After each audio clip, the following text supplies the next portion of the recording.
Hi guys, my name is Prosper. I am a dressmaker and also I own a small business called Prosper Couture. Today is my first video of making dresses, and also today I want to show you how to make wedding dress. So guys, I hope you like it, enjoy it. Thanks for watching. Multiple parts of your website can be both included or excluded from each theme builder template. Do have full page control. The beauty of the theme builder is that you aren't restricted to using the theme theme's basic structure, but instead you can create that structure yourself. We have to extend this for shrinkage. Is a monumental change for Divi. It breaks the Divi builder free from post-content design and extends its functionality across your entire website using a brand new page builder interface that we think is the best in the business. Divi isn't just a page builder anymore, it's a page builder.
So, nakakarami na tayo. Ayos.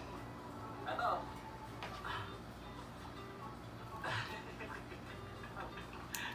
Ayaw mo nga ba, Dol? Ayaw mo nga ba? Uy, laki ito. Tapos may perla sa loob. Ang ganda na ito. Gagawin mong kwintas. Mahal yun, no? Meron pa may mga pwede, no? Ito ba yun? Yung may mga perlas? Oo. Feeling ko dito sa part na ito marami mga panalig na kakapako. Oo. Swerte ako dito sa part na to. Ako, dalawa na agad.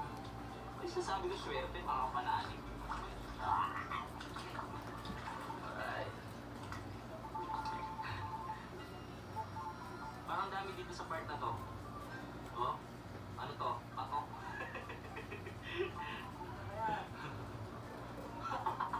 Ginagawa mo dun. Puro ba ito yung nakuha na natin? Kanina magnana yung nakuha ko eh. Baka iba pa pa ako dito pa din. Vlogger. Kapakapalan tayo. Tapos mamaya, ibibenta natin yan. Tingnan natin. Ibibenta ba? Mamaya ibibenta natin mga kapanalig. Kukulot ka. Bokeh.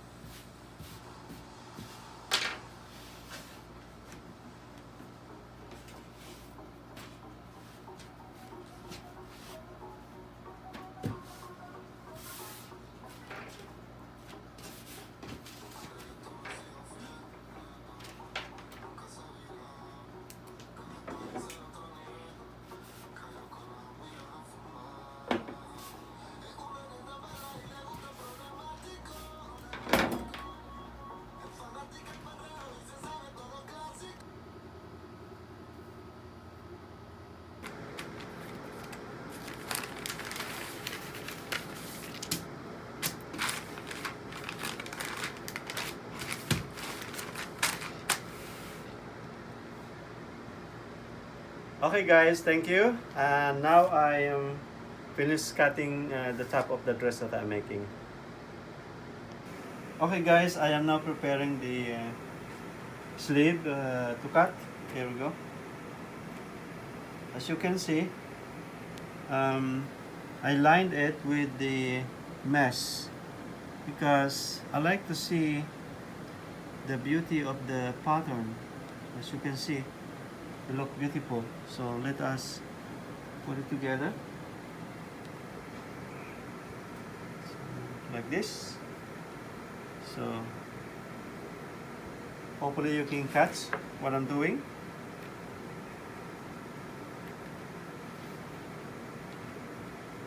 The sleeve is 21. I like to have the nice sleeve extended to your how you call this? Your hand, because I find that is beautiful. So I'm gonna go 21 and a half instead of 20. Good. Very good.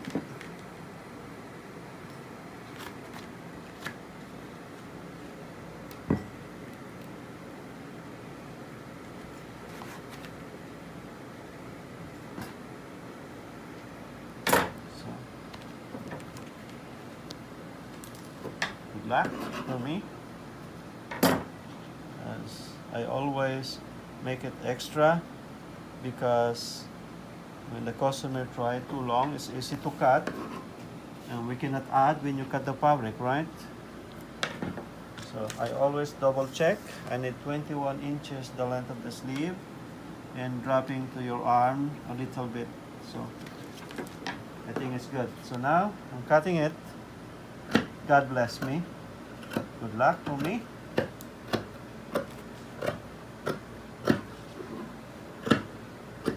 This, I have pattern for every dress and every size that I make.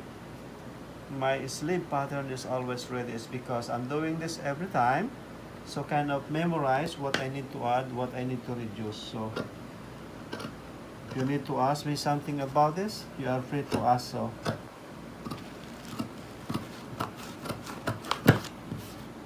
Go, cutting the center of the sleeve head, and I'm gonna give maybe half an inch allowance, another extra, just to make it sure that always loose a little bit, because you know when it's loose we can always make it bigger. I'm doing this all my life. So there you go. Now I have this is the notches for the front and the notches for the back. Nuts is always 2 notches and the front is single nuts. There you go. Now I have a sleeve and voila. Okay guys, I wanna show you how I just don't like raw edge. So today I'm working this. This is the front body that I don't want to. I want clean finish.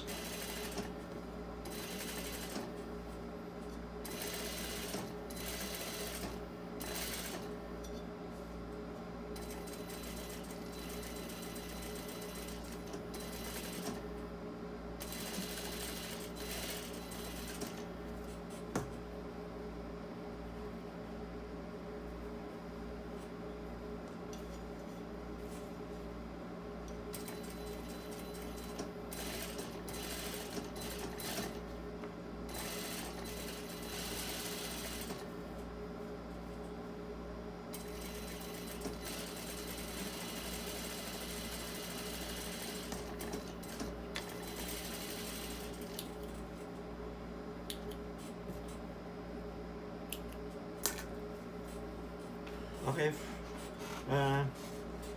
ganito kasi, kapag nanay ako, pinagmamasdan kong mabuti ang mga dapat na gawin, nagbabase ako sa aking experience. Ano? Ito kasi kapag ito ay sinigsagan mo lang, makati siya sa skin. You're not gonna be comfortable kapag yung raw. So, palagi pag gumagawa ka ng wedding gown, pinapipingan ko sa gilid. The same materials what I use under, like a mesh. So, nag-cut ako ng mesh according sa folder, and then pinapipingan ko yung side para hindi siya makati sa katawan, lalo na sa parte ng armpit. So there you go. So lahat ito dapat naka-piping sa halip na overlock.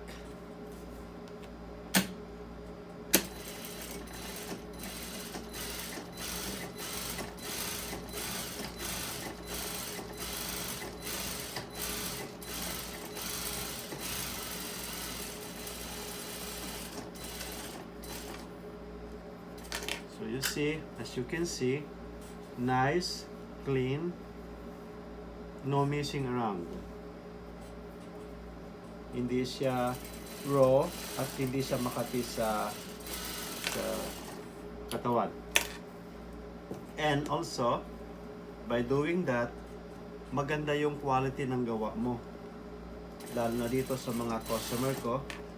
May mga customer kasi ako na tinitingnan nila yung quality ng gawa. At syempre, yun ang biniyaran nila sa akin para maging satisfied sila sa damit na ginagawa ko para sa kanila.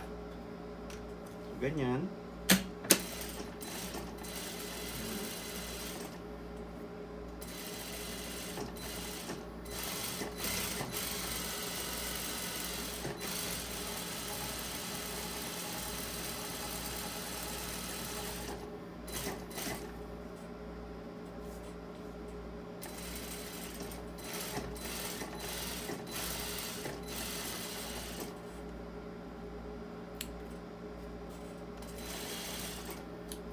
So you can see it. So nice.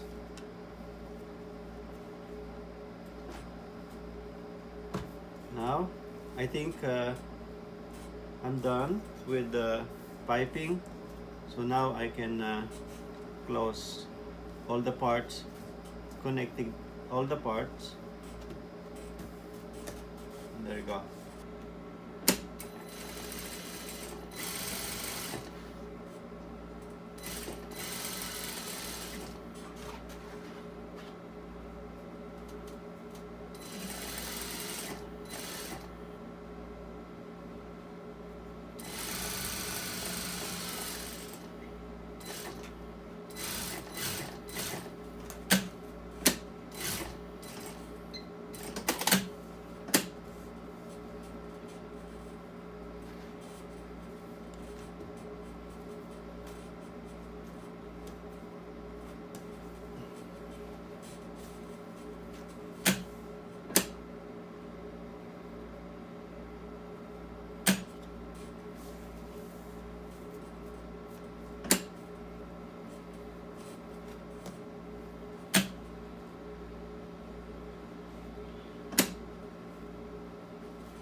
ayaw ko kasi mag-reverse. Nakikita nyo ibang style ng pananahi ko. Kasi lahat ng ito ay nagbabase ako sa aking experience. Na kung sakali na gusto ko siyang tastasin, hindi ako mahirapan. Kasi usually ito ay itatry pa nila bago ay totally finish it. So para bang lahat ng ito ay temporary to become permanently kung wala namang problema. But usually kasi pag finiting nila may mga adjustment pa. Makikita nyo kasi if-fitting to ng customer, so makikita nyo kung ano itong mga ginagawa ko.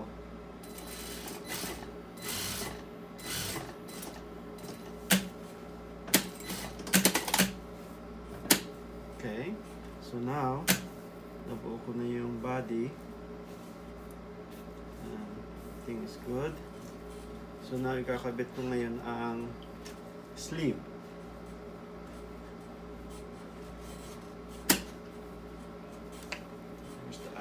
At tingnan natin kung mas maliwanag para sa inyo kung may ilaw.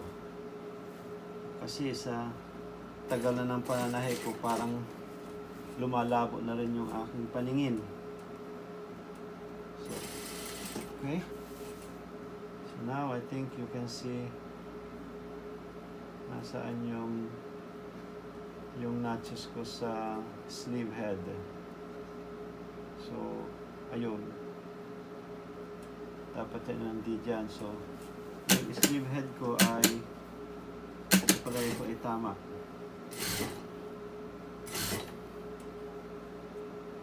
Ang sleeve head, ang sleeve head na tinatawag ay yung itaas ng bicep.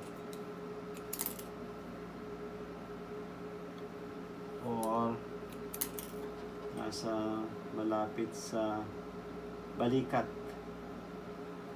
So, yun ang tawag doon. Ganun na nga. Okay. So, let us continue this. Sana nakikita niyo yung ginagawa ko. Baka sakaling. Kasi gumagawa ako naglalagay ako ng sleeve. Yung sleeve ang nasa ilalim. Mas komportable kasi ako para nababalance ko yung allowance ng sleeve head.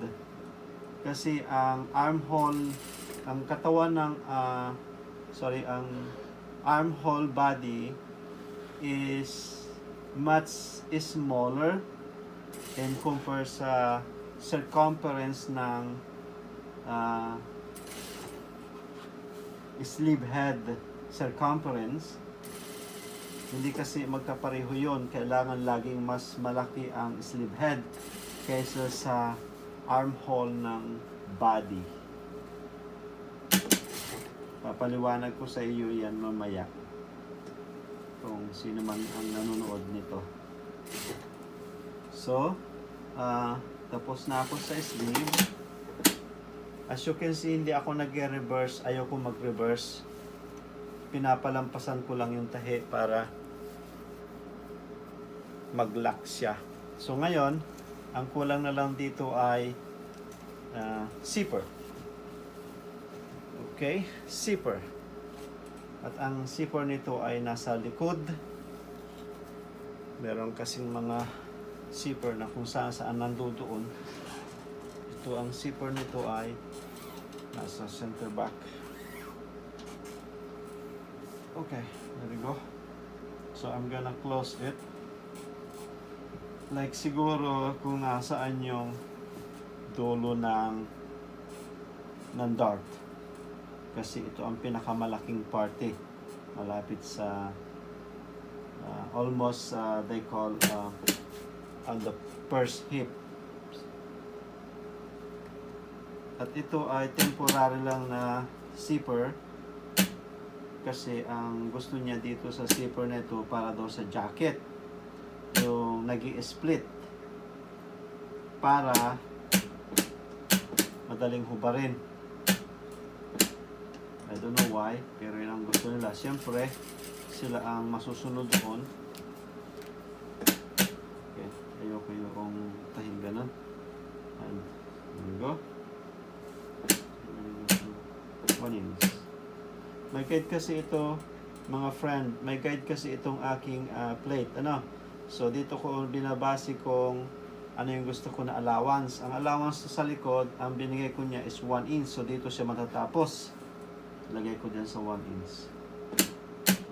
Kailangan kasing irespeto mo yung allowance para makita mo kung minsan bakit ganun ang fitting.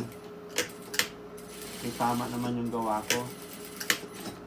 So, may problema kung bakit mali ang fitting. So, ngayon, ito na. Lalagay ko na yung zipper. Itong zipper na ginagamit ko is invincible or invisible. Yeah. Ito kasi kapag nilagay ko siya, hindi mo siya dapat nakikita sa labas. Kaya nga ang tawag invisible. Okay. There we go. Mas napakahaba ng zipper. Temporary lang ito, mga friend, kasi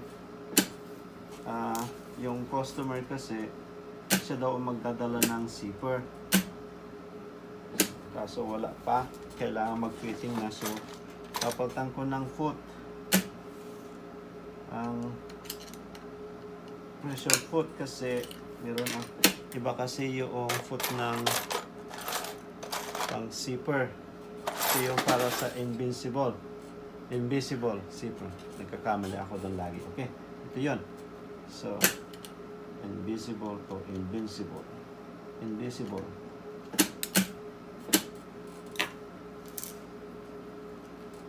There we go.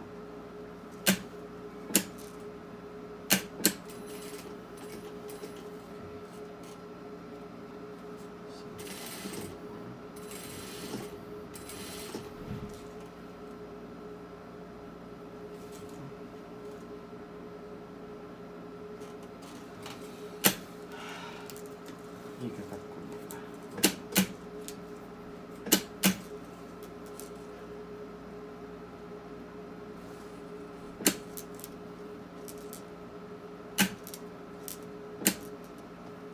Medyo may kahirapan ilagay ang invisible zipper. Kailangan mo ng practice. There you go.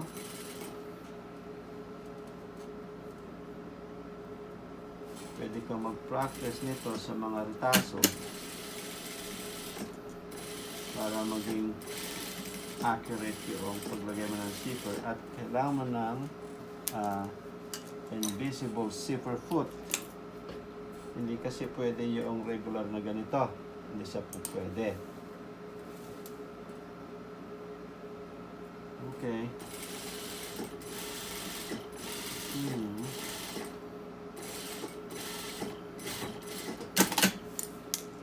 And now, para pantay ang haba ng zipper ko ay kailangang sipatin ko muna siya para hindi kumikli humaba ang kabila.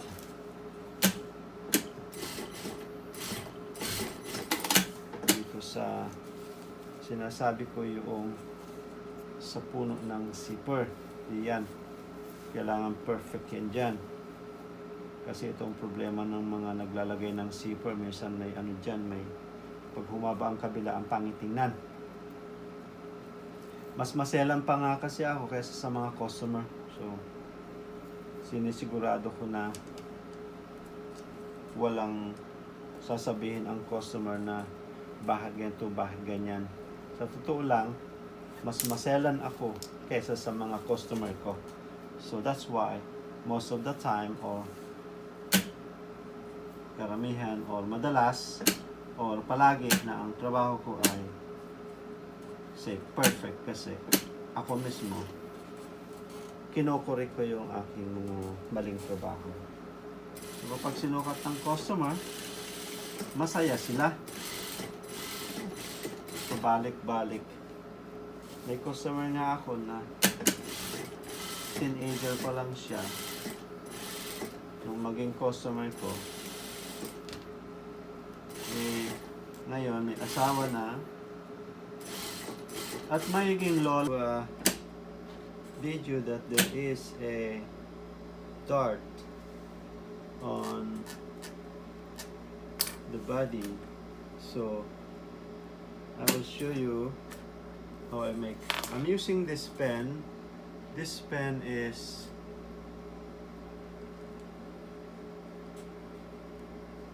when you use this and you steam it, it will disappear. So I'm using this a lot. So number one, I'm using just for me to see as a guide.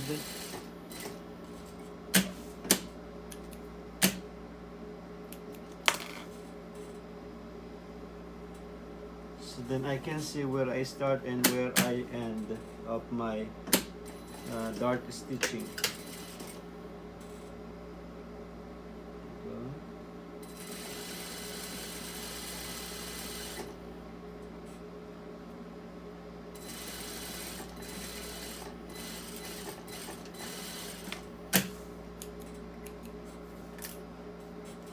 Let's see. That's gonna be nice. Okay.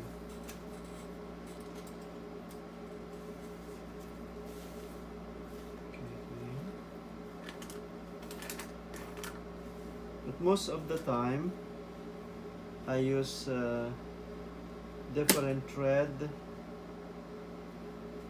as is a guide.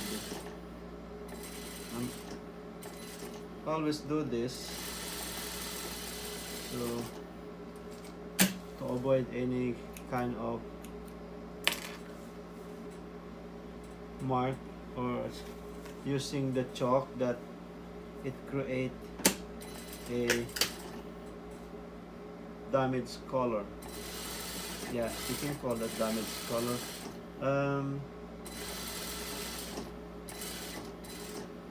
Kasi mahirap tanggalin yung regular chalk.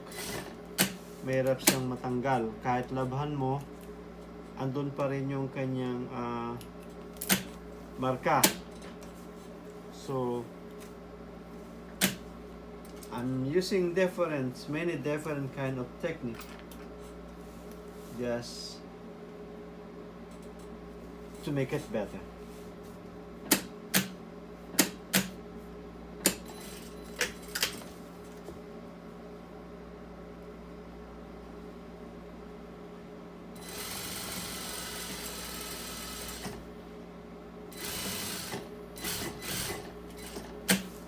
Pasensya na, medyo nahihiya pa kasi unang video ko kasi ito na ako mismo tripod lang ang ginagamit ko.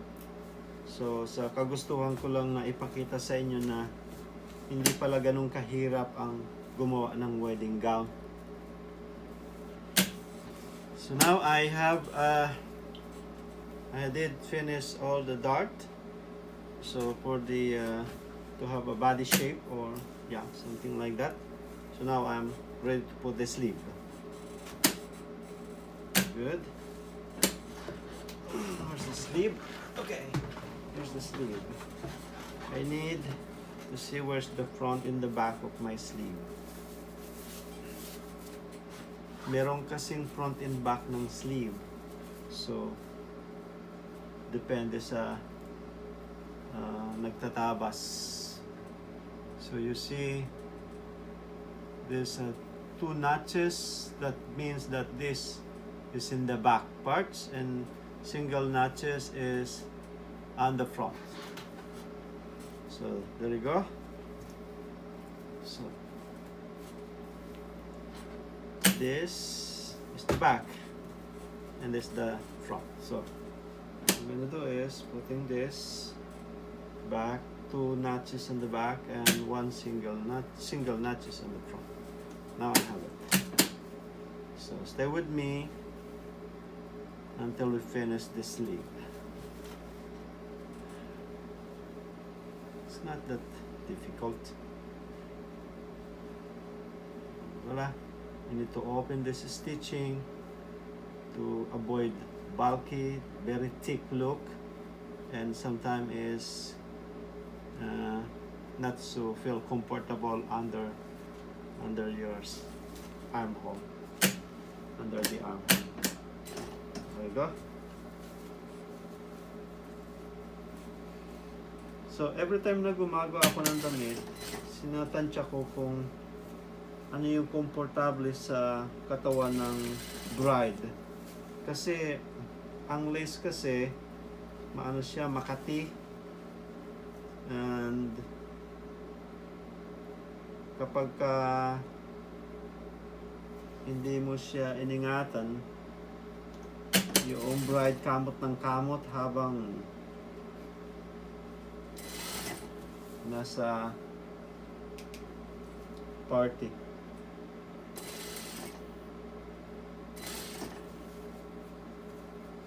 So, yung pananahi ay simple lang yun eh. Kailangan mo lang matutunan yung mga technique. See?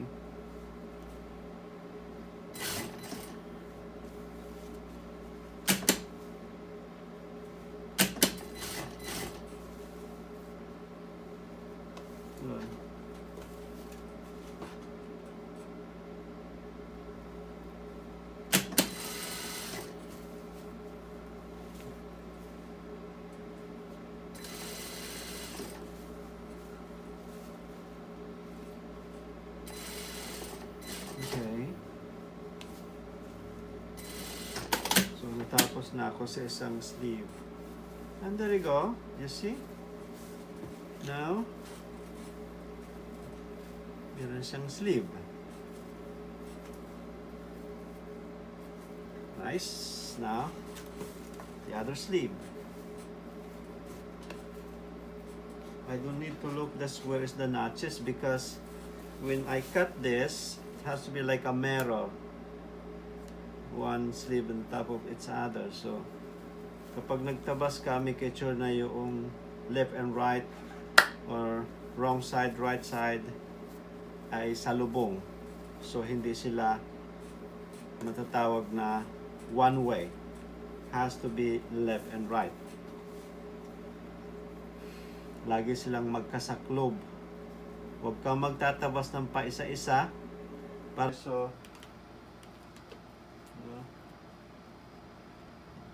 it's fit on my mannequin and we'll see how it look like.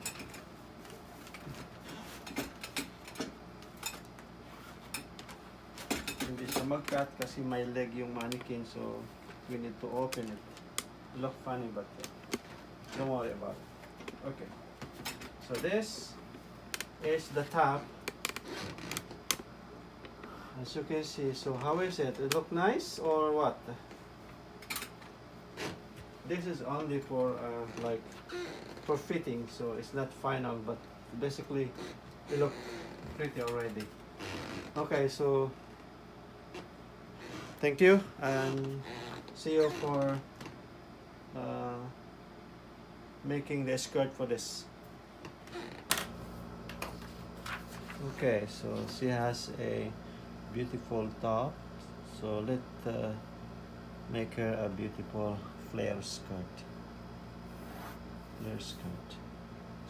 The good thing with this customer is she really trusted me about her wedding dress. You know, it's not an easy because that is once in a lifetime happen in her life, and she trusted me making her wedding dress.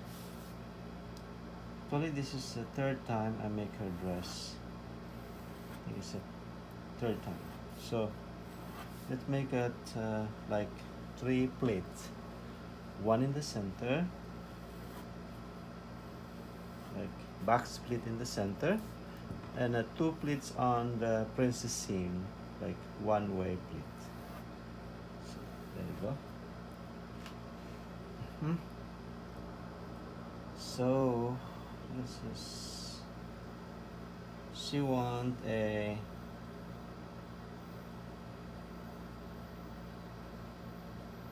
long in the back. Okay, so there you go.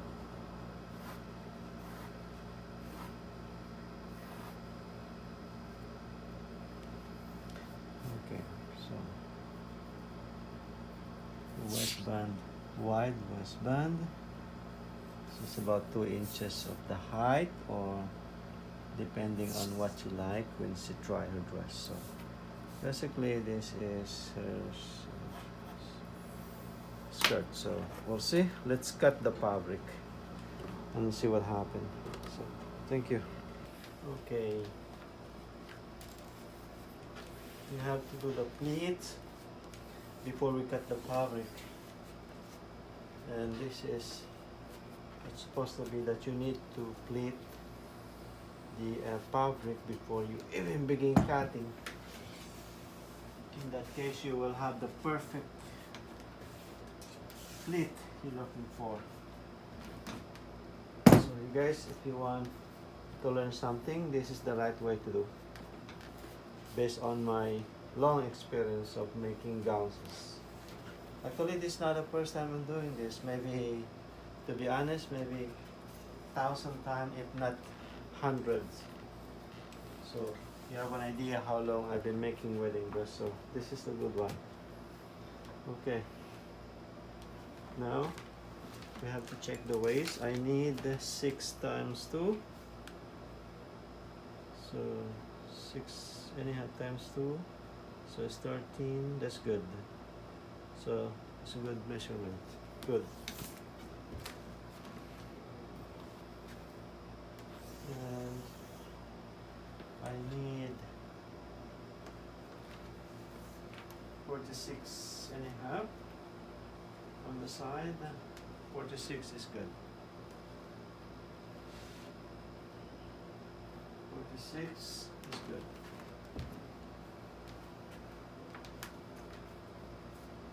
46, and here I need,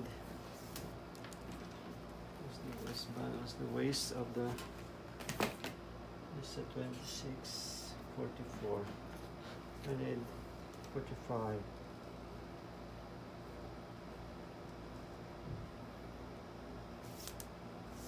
See it? Okay, very good. So now the fabric is ready to cut.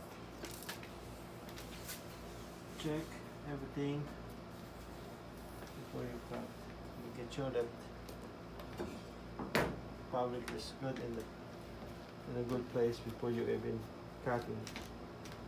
Okay.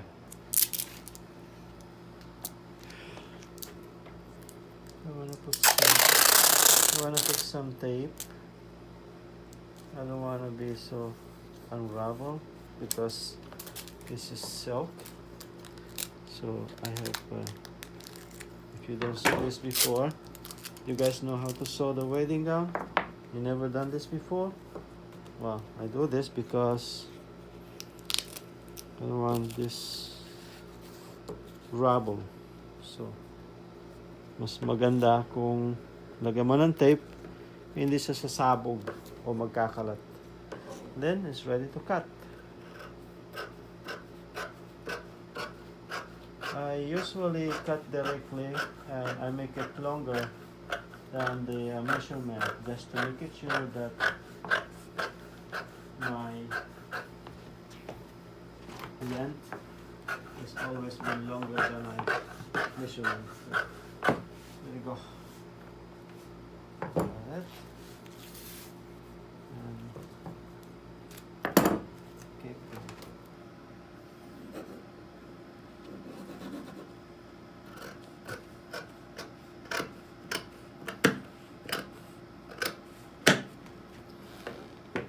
There you go. That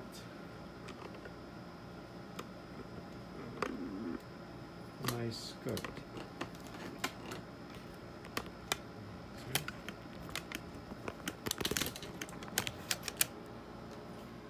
That's my skirt.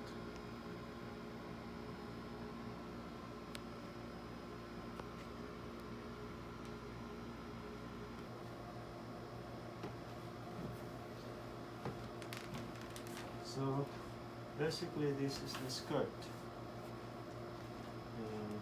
Good, nice. Don't worry about the tape. It's because you can just remove it. But for now, I don't want to remove it because I want this to be clean. Now, this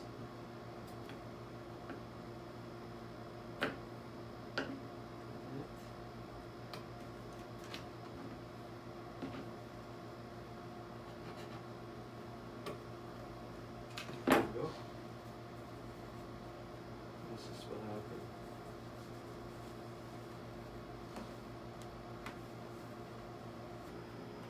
Okay, now, so this is now I done cutting the front of the skirt, and we'll see. This is a quarter parts of the skirt. So this is supposed to be like this.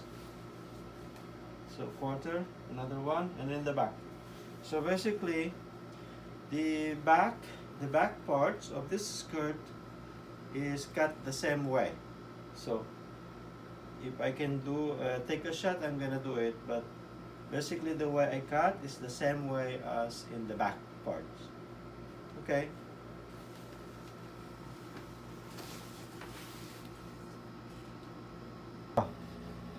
So you're gonna, there you go. Okay guys, I am now in the back parts of the skirt. So as I said, the way it cut, I do the same thing as in the front. So there you go.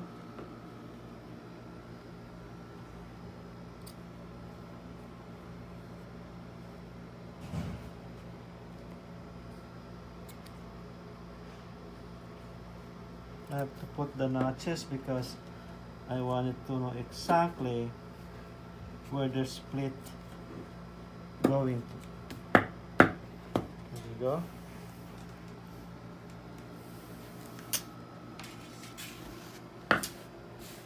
And again, I like to put some. I think it's okay. Again, I like to cut directly.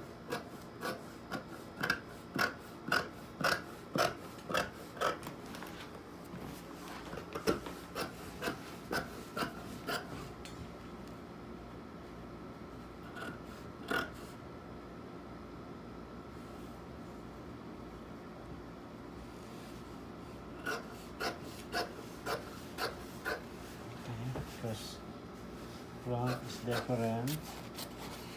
So I cut this because I like to add some materials here for the back because the customer like back is longer than the front. So this. Okay. So now we have the back body. There you go. Thank you. Okay, friends. I forgot to take video on how I cut the tool, but anyway, this is the new tool. They call nylon tool. That is this is the replacement of the old school tool that is so bulky, and it's very hard for the bride to carry it.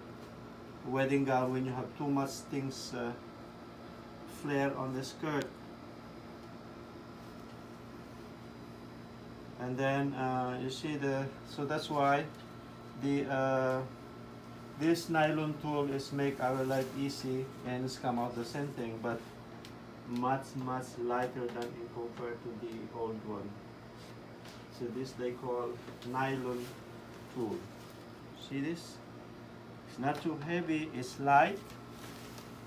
So I cut the nylon tool the same way I cut the self. We call this self the body. So I cut the same way. and then you will see how beautiful the skirt come out like this with this.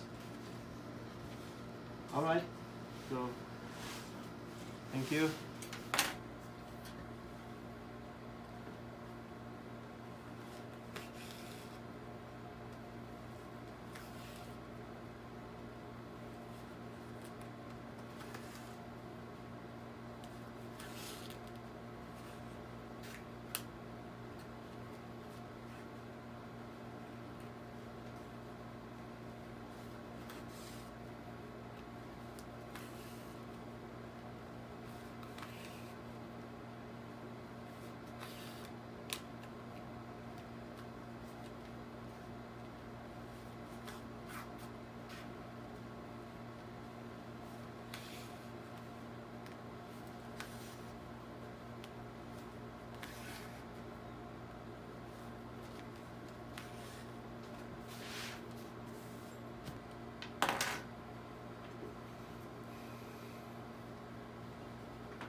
Now,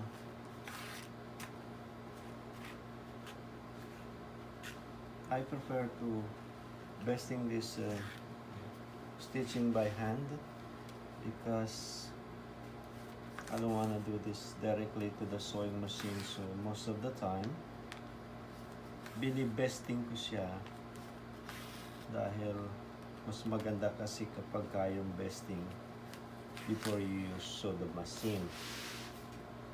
Mas maganda, mas malinis ang gawa, mas platado. Sa mga nahi, alam nila yan.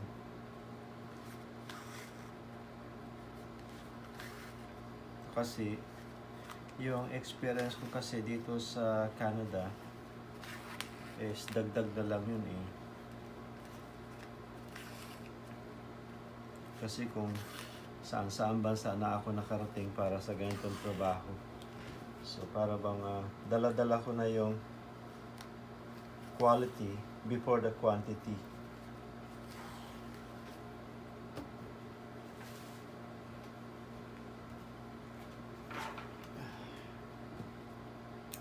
There you go.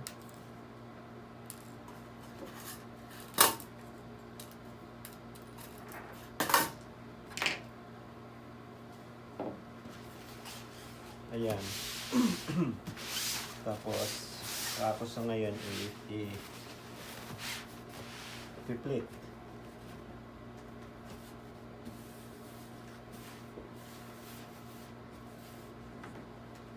Okay, so ngayon i-pleat na natin siya. Umpisa natin sa center front. Center front, yung pleat niya ay sa lubong.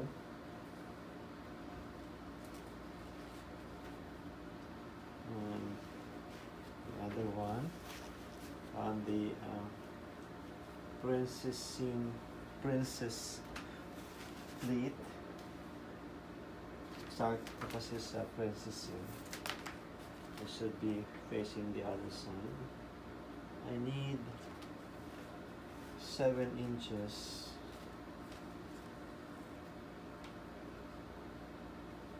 There you go.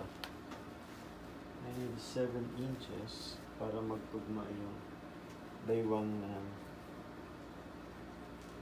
skirt na ito. Go. Now, same way. I always start from the center front kasi yun nga, ganun. Yun naman talaga dapat. Then, yun naman tayo sa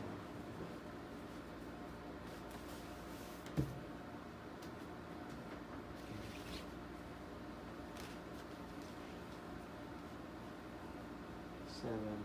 Very good. So now, I think it's gonna be very nice. So, one thing is, kapag may tiwala sa iyo ang customer, masaya kang ginagawa kasi confidence ka eh. May mga masiselan kasi na customer na yung bang do this, do that. Siyempre, yun ang gusto niya. At yun ang dapat masunod. Pero hindi naman lahat nangyayari kasi most of the customer, they don't even know what name of the fabric. So, sundin natin yung gusto nila para masaya sila sa kasal nila. One thing I like with these customers because, as I said, I trust you prosper for my wedding dress. So, do the way you think is good. So, this is what I'm doing. Now, we finish the pleat. Center front, princess seam. Okay. Yeah. Okay. So, kung anong itsura nito sa akin, ganoon din ang itsura nito sa kakasal. Siyempre, mas maganda lang siya kasi wala siyang tiyan na katulad ko. Okay, so, I think it's beautiful. I'm done with the front. Now, let's work sa likod.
This is how it look like. Nice.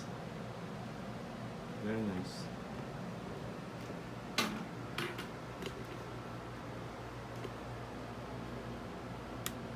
This plate should be equal. So I think come out very nice.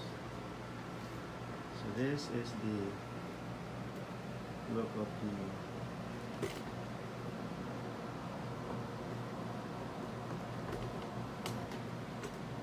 whole back of sleeve.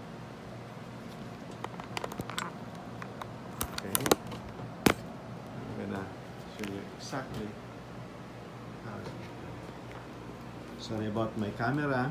I'm just trying to, you know, na ipakita sa inyo mabuti kung ano itong ginagawa ko. Maybe you asking about, let's say, bakit wala akong pattern. Hindi kasi ako gumagamit ng pattern pag gumagawa ako ng full flare or let's say 360 or 180 degrees skirt. So, hindi ako gumagawa ng pattern. It's all by hand. Believe me, it's always better do it by hand. It's my experience of making wedding dress or making this type of skirt. So, I hope you like it. And we'll see. Okay, so now, pagkatapos nating ma-flat ito, pwede na siyang pasadahan. So ito nga pala mga friends, itong pananahe kasi nahirapan kayo dahil it's the walang hinto yung kanyang so mag-aaway lang kayo, para kung nag-aaway kayo ano. So ganito, gawin nyo, maglagay kayo ng elastic dito, pagkatapos dito nyo sa ponytail. Okay? So, ganyan. So, kung meron kang elastic, then, you can now work without fighting the fabric.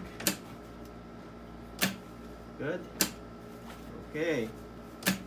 So, here, ilalagay natin siya sa maximum length of stitching kasi parang besting din to eh. Okay? Now, reinforce the besting. Ito na yung tamang size ng ito na yung pinakamalapit na size ng baywang. So, there you go. So, because of this, wala na kayong problema. Diba? Kung wala yan, para bang hatak ka ng hatak.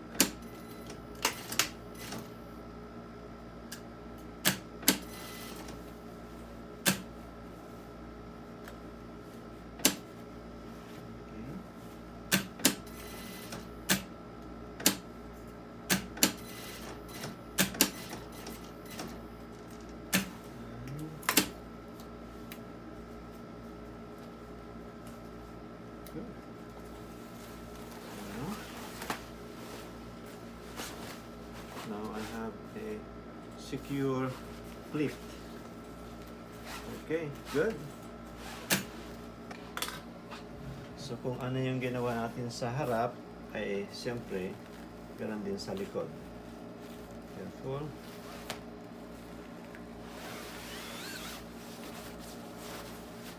There you go. Now, we are ready.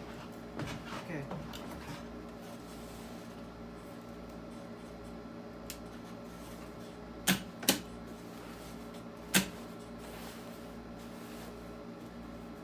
See how easy to work with the elastic here? It's easy. Meron kang confidence na yung trabaho mo ay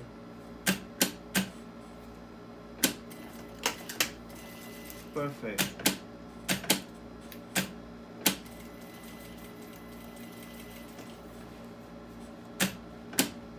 Sa mga nagtatanong kung anong makina itong ginagamit ko,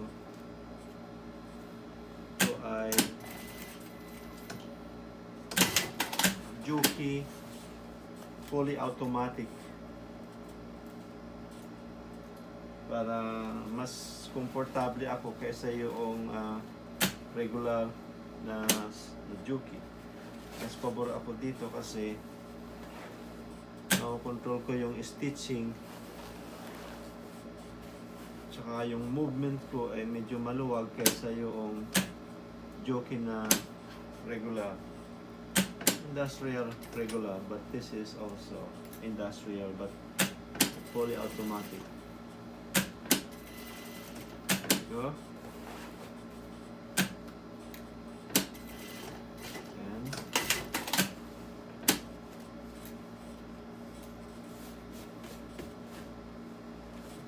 now I have secure the pleats in the back.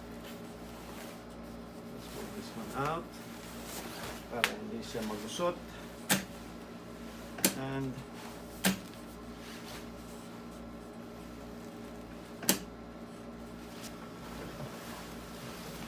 it's okay now. Pupus is a side seam na natin para buuin itong skirt. So let's see. Masyadong bulky. Nga lang pag gagawa ka ng wedding gown, talagang bulky siya. Medyo naghihirapan ng konti in compare sa mga regular dress.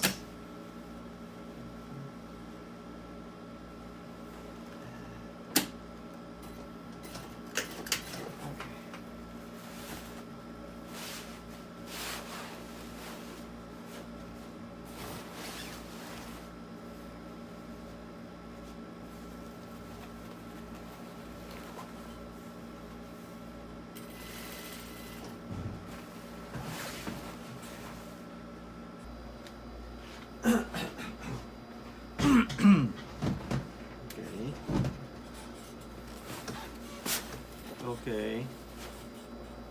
So, sarado na. I-side seam na natin para mabuo na yung skirt na to.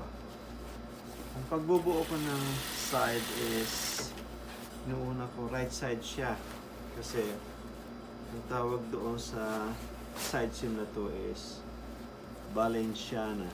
So, I don't know if you guys understand that, but I using that words for many years. No?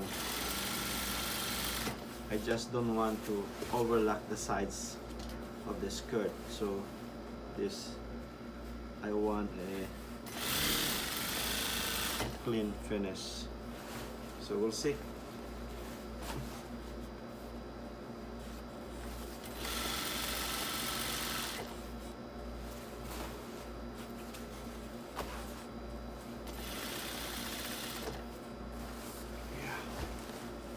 Too heavy.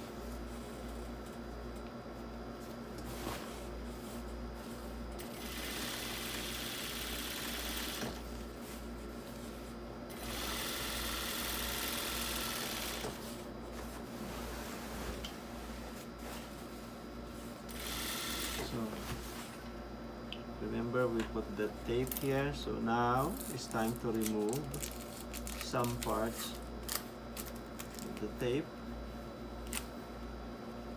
para din natin siya maisama sa tahi.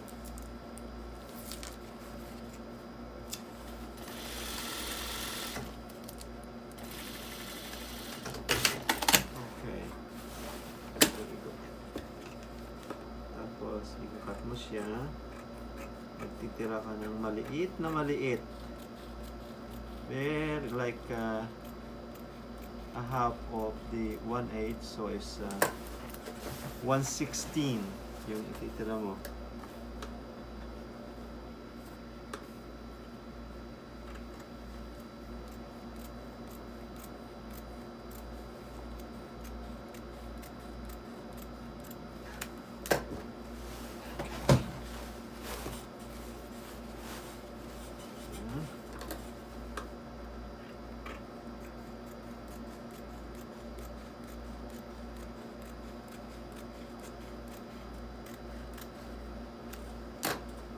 ang itsura niya nung makat ko na yung excess, and I just leave 1/16 of an inch. There we go. So this is now the wrong side, and seeing the inside, the outside is look pretty and clean. So without overlocking the side seam, mas maganda at mas malinis. Look at this, clean, and we don't need overlock. So that's how I side seam the skirt, and not only skirt but sometimes for the dress too, if I want more look like more handmade instead of overlocking the side seam. It looks pretty, see? Walang overlock, but clean. Alright, so let me finish this. And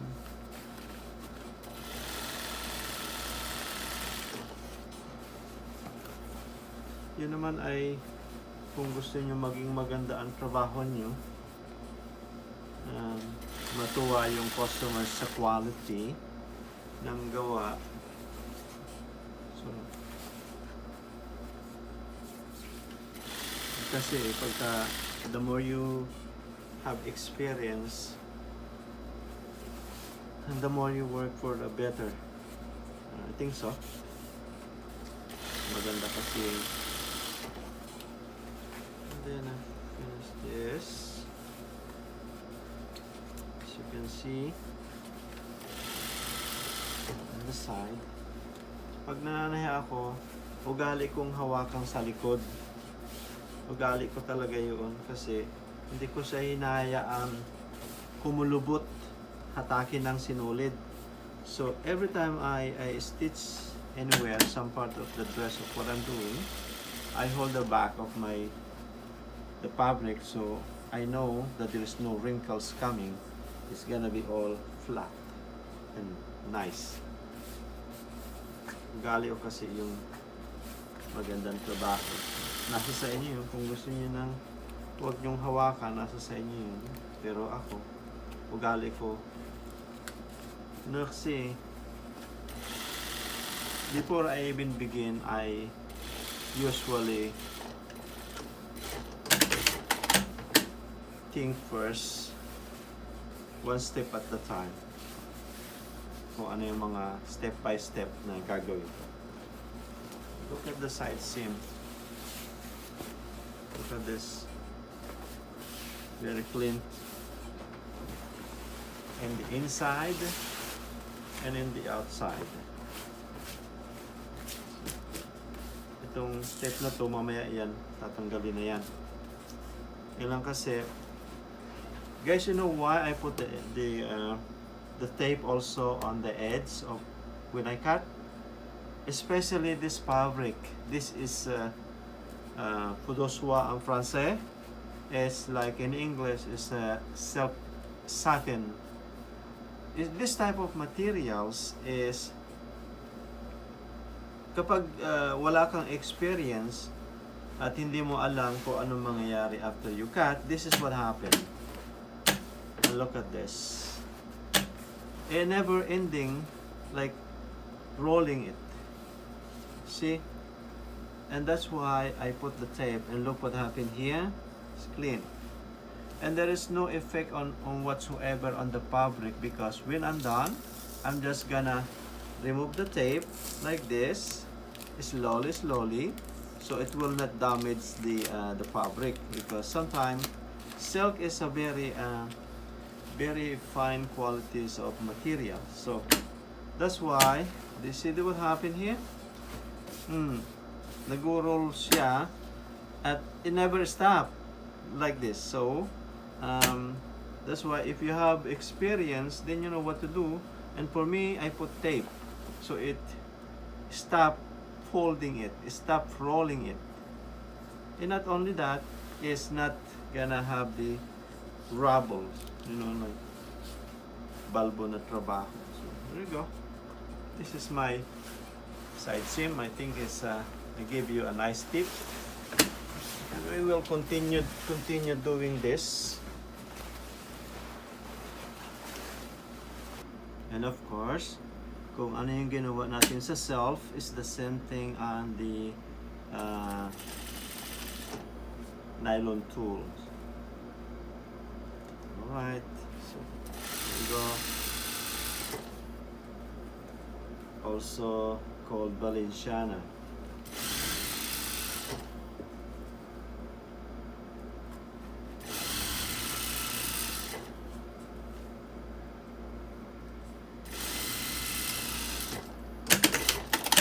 Okay, so this is exactly what I did for the side seam of the self is the same thing what I did on the tool they call nylon tool. There you go.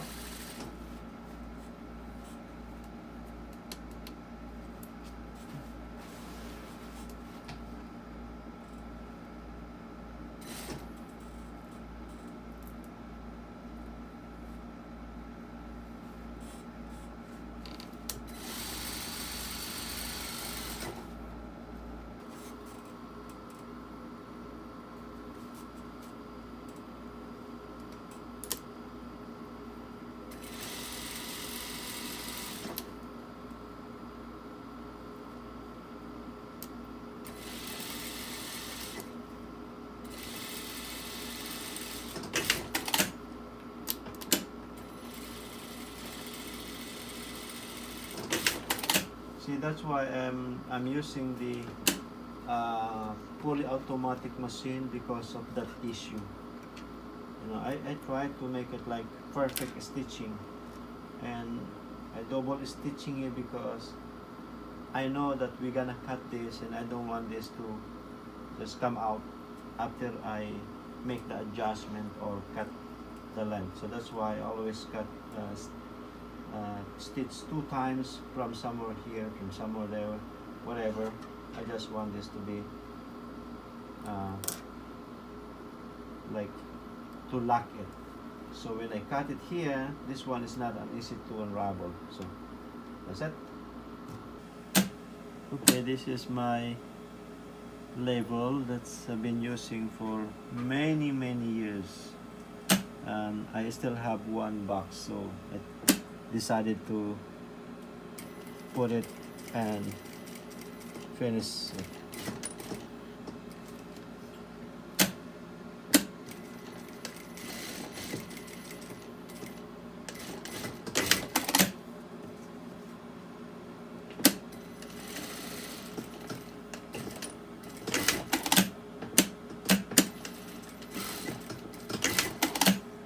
Okay. Now we are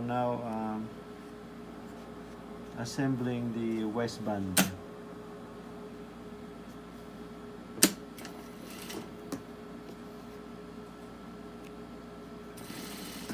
Every time I cut some waistband, or every time I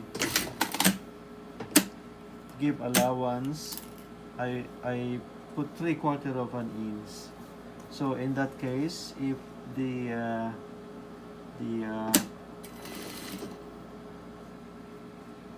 size is a little bit small, I still have the allowance to make it bigger. So there you go. This is the waistband. The back, sorry, the under waistband. In other words, they call this facing, waistband facing. Okay.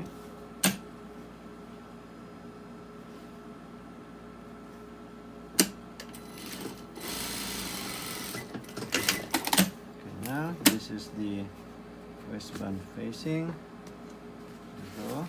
And this one is the waistband self. Okay. So okay, now we are finishing putting the waistband.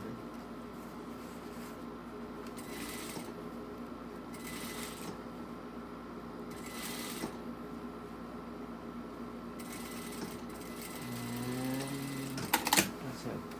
Now we have a waistband, so we can now put zipper. Alright, so now we are putting now zipper in the back of the skirt.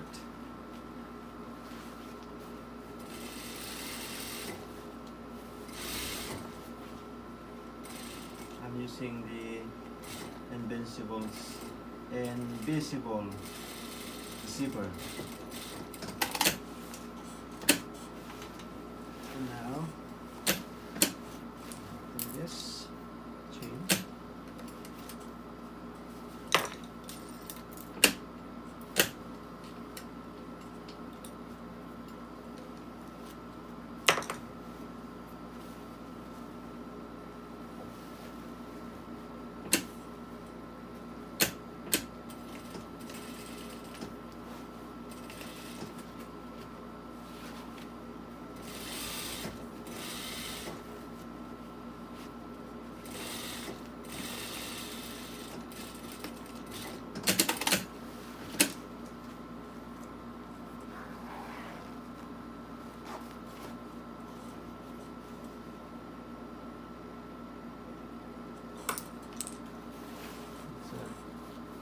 Little bit hard because the skirt is too bulky and it's so heavy. We try to manage with the zipper. It's too bulky, too heavy. Okay.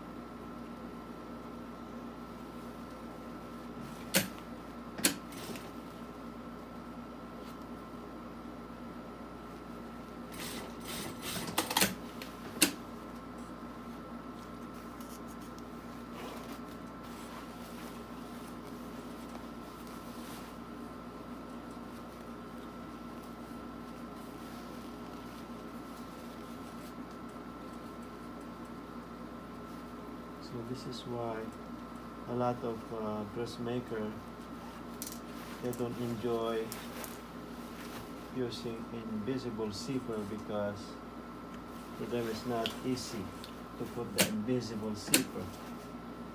But for me, it doesn't matter. Regular zipper, invisible zipper, they're all the same. It depends how you put it.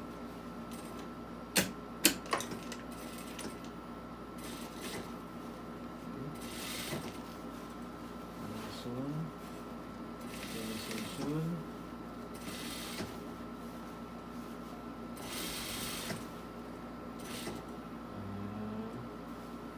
Yes.